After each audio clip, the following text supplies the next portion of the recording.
বিসমিল্লাহির রহমানির রহিম। আসসালামু আলাইকুম প্রিয় বন্ধুরা, যারা বাংলাদেশ থেকে সৌদি আরবে আসার চিন্তা ভাবনা করতেছেন। তো বর্তমানে ভাই সৌদি আরবে সবচেয়ে বড় চ্যালেঞ্জ হচ্ছে একটা ভালো চাকরি পাওয়া। কারণ আপনি বাংলাদেশে যখন আসেন তখন হয়তো আপনারা যে আনবে আপনার দালাল বা আপনার এজেন্সি, আপনারা কিন্তু অনেক সুন্দর সুন্দর গল্প শোনাবে যে গেলেই চাকরি, থাকা খাওয়া কোম্পানি, তারপর বেতন 1500 রিয়াল, 1200 রিয়াল, 2000 রিয়াল, 2500 রিয়াল। এক একজন এক এক রকম কথা বলে, কিন্তু ভাই এই জায়গায় এসে যখন দেখবেন যে বাস্তবতা সম্পূর্ণ ভিন্ন আপনার, তখন কিন্তু মনটা একবারে ভেঙে যাবে। কারণ হচ্ছে যে এই জায়গায় যদি আপনি দক্ষ না হন এই 2026 সালে, এমনিতেই বাংলাদেশিরা, পুরনো বাংলাদেশিরা এই দেশে মানে লক্ষ লক্ষ, এটা তো সবাই জানে যে সৌদি আরবে কি পরিমাণ বাংলাদেশি প্রবাসী আছে।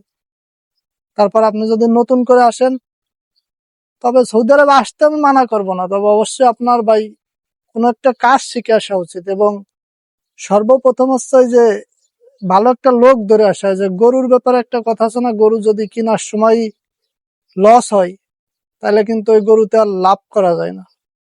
আপনি যদি একটা গরু কেনেন, কেনার সময় যদি অনেক বেশি দাম পড়ে যায়, দাম 50,000, আপনি প্রথমে 55,000 60,000 দিয়ে কিনলেন, তখন কিন্তু ওই গরুতে আর 1-2 বছর পাললেও লাভ হয় না। তো সৌদি আরবে যদি প্রথম আসার সময় আপনি আসেন ভুলভাল লোক দালাল ধরে, তারপর আপনার টাকা পয়সা বেশি দিয়ে, আপনি যদি একবারে সুস্থ একটা মাধ্যমে ধরেন, আপনার পরিচিত কোনো ভাই বন্ধু বা আপনার বাড়ির পাশের লোক, এরকম কোনো, আর যদি এরকম কেউ না পান, তাহলে আপনার ধরেন ভালো কোনো এজেন্সি ধরে বা এরকম, মোট কথা আপনার প্রথমে তো যাতে তার উপর বিশ্বাস থাকে। আপনারা যত মধুর কথাই কোক ভাই, যদি তারা না চেনেন, যদি অপরিচিত হয়, হয় আপনার দালাল বা একজনের কথা শুনে যে অমুক যায় ভালো আছে, তুইও যা, তুইও ভালো থাকবি না, এইসব গল্প শুনে যদি আসেন, তাহলে ভাই সৌদি আরবে আপনি এসে ফাইসে যাবেন।